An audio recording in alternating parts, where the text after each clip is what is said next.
bien, pues vamos a continuar escuchando el del Bowen, ¿te parece? Me parece muy bien.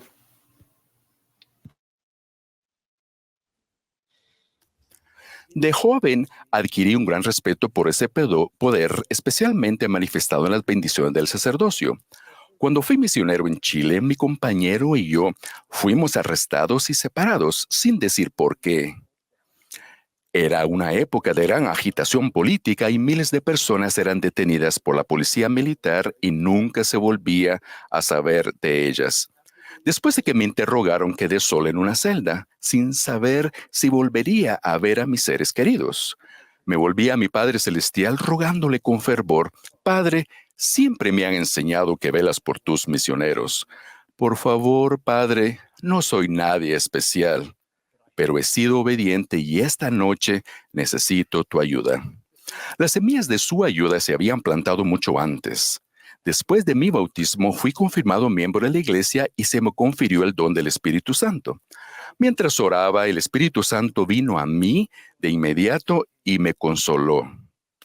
Trajo a mi mente un pasaje de mi bendición patriarcal, que es otra bendición del sacerdocio, en el que Dios me prometía que mediante mi fidelidad podía ser sellado en el templo por medio tiempo y la eternidad, a una mujer llena de belleza, virtud y amor, que llegaríamos a ser padres de preciosos hijos e hijas, y que yo sería bendecido y magnificado como padre en Israel. Esas palabras inspiradas me llenaron el alma de paz y supe que habían sido dadas por mi amoroso Padre Celestial, quien siempre cumple sus promesas. Sentí la seguridad de que sería puesto en libertad y que viviría para ver cumplidas esas promesas. Como un año más tarde, el Padre Celestial me bendijo con una esposa que está llena de belleza, virtud y amor. Lynette y yo fuimos sellados en el templo y bendecidos con 3 hijos y 4 hijas preciosas. Llegué a ser padre, conforme a las promesas de Dios de la bendición patriarcal que recibí a los 17 años. Por tanto, amados hermanos y hermanas míos, ¿han cesado los milagros porque Cristo ha subido a los cielos? No, ni han cesado los ángeles de ministrar a los hijos de los hombres. Testifico que milagros y ministraciones ocurren constantemente en nuestra vida, a menudo como resultado directo del poder del sacerdocio. Algunas bendiciones del sacerdocio se cumplen de inmediato, en maneras que podemos ver y entender. Otras se despliegan de manera gradual sin cumplirse plenamente en esta vida. Pero Dios siempre cumple todas sus promesas, tal como lo ilustra el siguiente relato. Mi abuelo Grant Rhys Bowen era un hombre de gran fe. Recuerdo escucharle relatar cómo recibió su bendición patriarcal. En su diario escribió: el patriarca me prometió el don de la sanación y me dijo: los enfermos serán sanados, sí, los muertos volverán a la vida bajo tus manos. Años más tarde, el abuelo se encontraba apilando heno cuando sintió la impresión de regresar a casa. Al hacerlo, vio que su padre venía hacia él. Grant, tu madre acaba de morir, le dijo. Mi abuelo escribió: no me detuve, sino que entré corriendo a la casa, salí al porche del frente donde mi madre yacía sobre un catre. La miré y pude comprobar que no había en ella señales de vida. Recordé mi bendición patriarcal y la promesa de que si era fiel, por medio de mi fe, los enfermos serían sanados y los muertos volverían a la vida. Así que puse las manos sobre su cabeza y le dije al Señor que si la promesa que me había hecho por medio del patriarca era cierta, que se manifestara en ese momento y devolviera la vida a mi madre. Le prometí que si lo hacía, nunca vacilaría en hacer todo lo posible por edificar su reino. Mientras oraba, ella abrió los ojos y dijo: Grant, levántame. He estado en el mundo de los espíritus, pero tú me has llamado de regreso. Sea siempre este un testimonio para ti y para el resto de la familia. El presidente Russell M. Nelson nos ha enseñado que procuremos y esperemos milagros. Testifico que a causa de que el sacerdocio ha sido restaurado, el poder y la autoridad de Dios están sobre la tierra. Por medio de llamamientos y consejos, todos pueden participar en la obra del sacerdocio, una obra de milagros cuidada por ángeles. Es la obra del cielo y bendice a todos los hijos de Dios. En el año 89, nuestra familia regresaba de una actividad de barrio. Lynette estaba embarazada de nuestro sexto hijo. Sintió la fuerte impresión de abrocharse el cinturón de seguridad que se le había olvidado. Luego llegamos a una curva en la que un auto cruzó la línea divisoria entrando en nuestro carril. A unos 112 kilómetros por hora giré bruscamente para evitar el choque. Nuestro vehículo rodó carretera abajo saliéndose del camino hasta que se detuvo quedando volcado sobre el lado del acompañante. Recuerdo oír la voz de Lynette: Shane, tenemos que salir por tu puerta. Suspendido en el aire por mi cinturón de seguridad, tardé unos segundos en orientarme. Comenzamos a sacar a los niños por mi ventana que lloraban preguntándose qué había pasado. Pronto nos dimos cuenta de que faltaba Emily, nuestra hija de 10 años. Gritamos su nombre, pero no había respuesta. Algunos miembros del barrio llegaron al lugar y la buscaron frenéticamente. Estaba muy oscuro. Volví a ver el auto con una linterna y vi con horror el pequeño cuerpo de Emily atrapado debajo. Desesperado, exclamé: hay que levantar el auto para sacar a Emily. Agarré el techo y empujé hacia atrás. Solo había unas pocas personas empujando, pero el vehículo milagrosamente volcó sobre las ruedas, descubriendo el cuerpo sin vida de Emily. No respiraba y su cara tenía el color de una ciruela púrpura. Exclamé: tenemos que darle una bendición. Un querido amigo se arrodilló conmigo y por la autoridad del sacerdocio de Melquisedec, en el nombre de Jesucristo, le mandamos que viviera. En ese momento, Emily inhaló un largo y ronco aliento. Después de un largo rato, por fin llegó la ambulancia y se la llevó al hospital. Tenía un colapso pulmonar y un tendón de la rodilla seccionado, y nos preocupaba de que tuviera daño cerebral por el tiempo que había pasado sin oxígeno. Emily estuvo 1 día y medio en coma. Oramos y ayunamos por ella y fue bendecida con una recuperación completa. Actualmente, Emily y su esposo Kevin tienen 6 hijas. Milagrosamente, todos los demás pudimos salir ilesos. El bebé del que Lynette estaba embarazada era Tyson, quien también fue librado de todo daño. Nació el siguiente mes de febrero. 8 meses más tarde, tras haber recibido un cuerpo terrenal, Tyson regresó a su hogar con nuestro Padre Celestial. Ese hijo es nuestro ángel de la guarda. Sentimos su influencia en nuestra familia y esperamos con anhelo volver a estar con él. A quienes le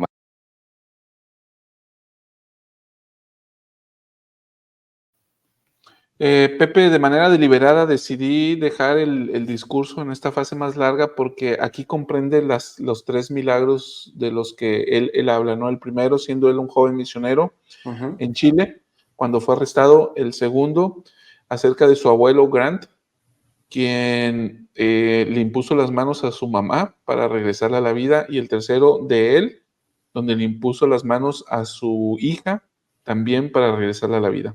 Entonces creo, Pepe, que toda esta doctrina abstracta, por decirlo de alguna manera, de la que estuvimos hablando previamente, la podemos aterrizar a través de estos 3 ejemplos en el análisis correspondiente. Te escucho, Pepe. Bueno, yo creo que me pareció muy bueno que dejaras estos 3 milagros, porque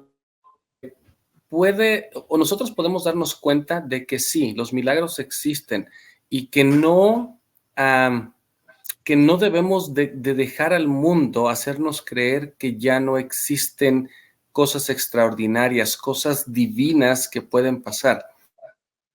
Cuando yo escuché estos 3 milagros y cada vez que escucho alguna persona comentar que algo extraordinario como un milagro ha pasado en su vida, no puedo evitar, Chava, pensar en todos los milagros que no han pasado, suceden.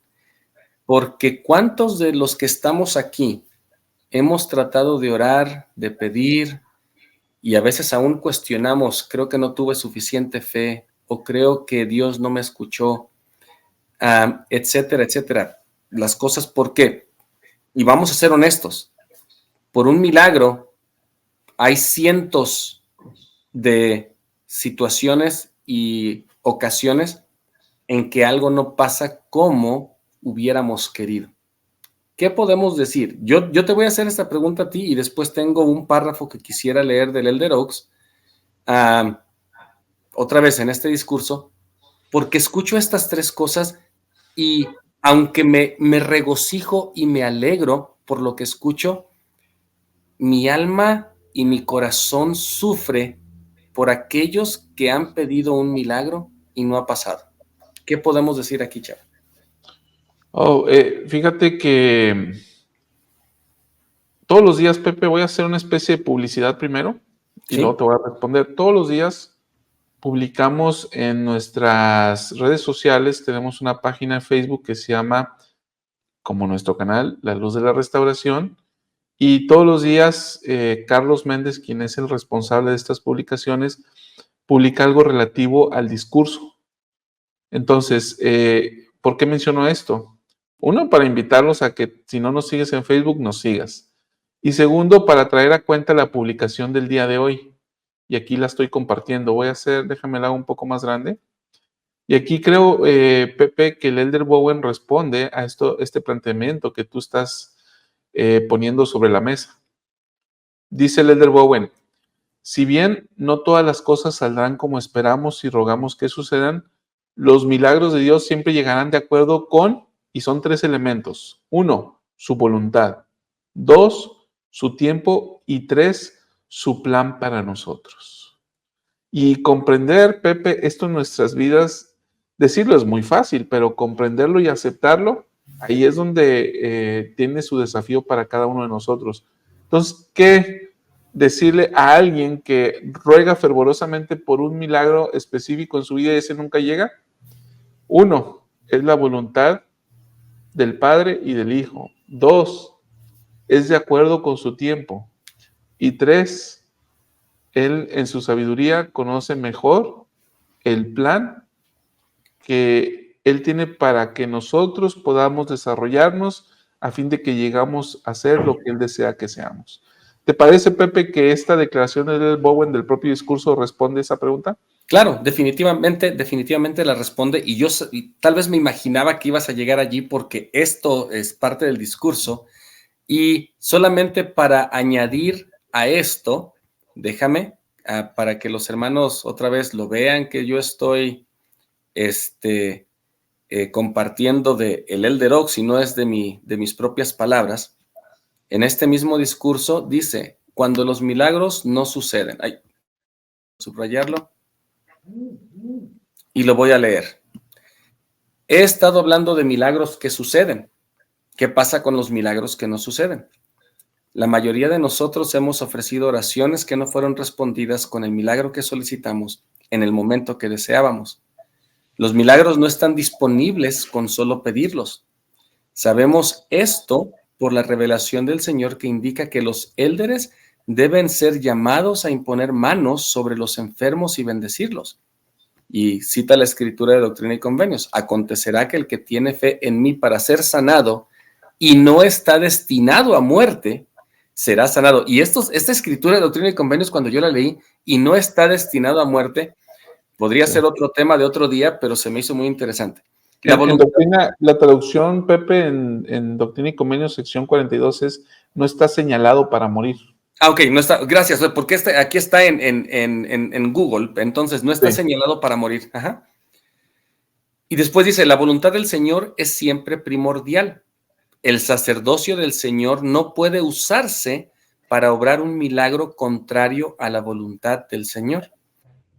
También debemos recordar que incluso cuando va a ocurrir un milagro, no ocurrirá en nuestro horario deseado.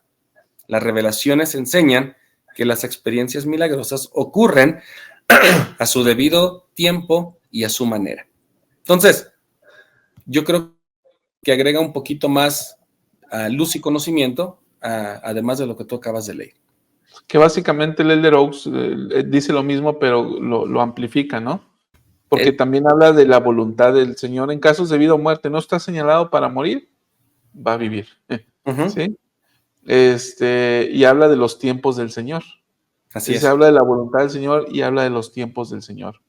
Ahora, Pepe, yo quiero platicar esto a través de una experiencia reciente que he hablado también aquí en el canal. En el mes de marzo, después de regresar de los servicios, de dominicales de la capilla. Luz, quien tiene un llamamiento en la estaca, se va y sirve una asignación y yo me quedo cuidando a Elisheva. Y Elisheva estaba dormida y de repente se despierta con gritos muy extraños, muy fuertes, y se retorcía. Entonces sucede esto y luego vuelve a suceder como a los 15, se vuelve a quedar dormida, vuelve a suceder como a los 15, 20 minutos y luego ya llega Luz y la ve y dice, no, esto no es normal. Y en ese momento, Pepe, yo le di una bendición del sacerdocio. Le impuse las manos. Y la ungí y le impuse las manos. Para que sanara. ¿Sanó en ese momento? No. ¿Sí? Nos fuimos al hospital. Siguieron los dolores. Llegamos al hospital, nos dieron el diagnóstico. Tenía una invaginación. Un intestino se mete adentro del otro y empieza a ahorcar al otro intestino de manera que produce mucho dolor y es necesario sacarlo porque si no se va a hacer una infección muy fuerte ahí. Y cuando no se atiende debidamente, pues llega a producir pérdida de intestino o incluso la muerte. Entonces, nos dicen, pues hay que operarla. ¿Sí? Y pues ya sabes, ¿no? Una operación en un niño de escasos 11 meses, de un bebé de 11 meses, bueno, le vuelvo a dar una bendición. Es operada. Todo sale bien en la operación. Oramos al Padre. Recibimos consuelo y fortaleza. Y las certezas, Pepe, de que iba a estar bien. Al día siguiente, la niña estaba a carcajadas. ¿Sí? Fue como una laparoscopía. Entonces no es tan invasiva. Y aunque sí tenía molestias, finalmente un bebé que se recupera muy rápido. Y aquí, Pepe, uno puede decir, a ver, entonces no sanó virtud del poder del sacerdocio, del Hijo de Dios, sino fue a través de los tratamientos médicos, de la operación. Y yo podría decir, entonces la autoridad del sacerdocio aquí no vale, ¿no? Y al meditar este planteamiento que tú estás trayendo a cuenta, Pepe, veo que no habría yo aprendido ciertas cosas en el trayecto de esas horas si en el primer instante hubiera sido sanada. Y dos, veo, Pepe, la intervención de Dios para recibir el tratamiento adecuado, el diagnóstico apropiado y la pronta recuperación de la niña. Y ahí veo la manifestación del poder de Dios. No estaba señalada para morir, ¿sí? La voluntad de Dios era que, pero Él se manifestó de esta manera. Pero también, Pepe, hay quien podría decir, fueron los médicos, ¿no? Es que es algo bien interesante porque uno actúa en fe, uno pide, uno ejerce el poder del sacerdocio, pero después de eso tienes que confiar en la voluntad de Dios. Y sí, si alguien dijera a los doctores, está bien, porque esa tal vez es lo que la persona dice, no es que la ciencia. Sí, pero para alguien que tiene fe como tú, como yo, y escucho esta experiencia tuya, a mí me fortalece mi testimonio y me recuerda, como lo está haciendo Elder Bowen, de que estoy en una iglesia de milagros. Y eso es lo que debemos de recordar, hermanos. No podemos profesar que creemos en Dios y podemos o queremos tratar de explicar cada acontecimiento que pasa y justificarlo como pasa. Seamos un poquito más dóciles como niños. Creamos en Santa Claus, si lo estoy diciendo sarcásticamente. Creamos que existe. O sea, démonos el lujo de ser como niños y decir, wow, Padre Celestial, esto pasó porque tú lo hiciste. aunque las otras personas digan, fueron los doctores. La esperanza y el valor que una experiencia como esta me puede dar a mí es mucho mayor creyendo que fue Dios que solamente atribuyéndolo a algo de los hombres. Y llámenme ingenuo, pero prefiero ser ingenuo recibiendo estas dádivas de Dios que siendo realista y diciendo Dios no existe y lo que el hombre no puede hacer, nadie más lo puede hacer. Así que gracias por esa experiencia. A mí me fortalece, pero porque decido y quiero creer que realmente fue Dios quien lo hizo. A través, sí, de algún doctor y demás, pero sí es un milagro. Fíjate, y el milagro, Pepe, y ahorita no me acordé de mencionar ese detalle, pero ahorita la hermana Torrelio dice, el Señor bendijo a los médicos mediante la bendición que usted le dio a Elisheva, y la hermana Lady comenta de su experiencia, la cual nos compartió en su momento. Ahí usted dijo cómo la mano de Dios ayudó. Recuerda el nombre del doctor, y esto me recuerda el detalle que omití, Pepe. El anestesista vino a vernos antes de que entrara al quirófano y le hicimos algunas preguntas, sobre todo Luz, ¿no? Las mamás preguntan más. Y le pregunté al médico, le digo al médico, médico, ¿podemos orar con usted? Y me dice, sí, claro. Le digo, médico, ¿cuál es su nombre? Y me dice, Emanuel. Dios con nosotros. Exacto. Y le digo, médico, ¿sabe cuál es el significado de su nombre? Y me dice, sí. Para mí el milagro fue ese. En ese momento, cuando escucho su nombre, es la Señor confirmación. Exacto. Yo estoy con ustedes. Yo estoy con ustedes. Wow. Pudimos sentir en ese momento el poder y el amor de Dios. ¿Qué otra manifestación? O sea, hermanos, y aquí podré sonar sensacionalista o lo que sea, pero es solamente mi testimonio. ¿Qué otra cosa pudo haber manifestado a Chava en ese momento de la bendición que le dio Elisheva? Llegan allí y cuando él dice, yo quiero, podemos orar, ¿cómo se llama? ¿Qué otra cosa? O sea, ¿qué otra? Básicamente es como, y otra vez, lo siento, hermanos, por sentir que soy un poquito místico y muy creyente, pero ¿qué otra prueba pudo haber dado Dios casi sin bajar y decir, Chava, Elisheva, Luz María, aquí estoy con ustedes? Sí. O sea, el nombre del doctor es, aquí estoy contigo. O sea, yo con eso, no sé, es un milagro grandísimo para mí. O sea, solamente esa confirmación. Otra persona podría decir, fue una coincidencia, pero no.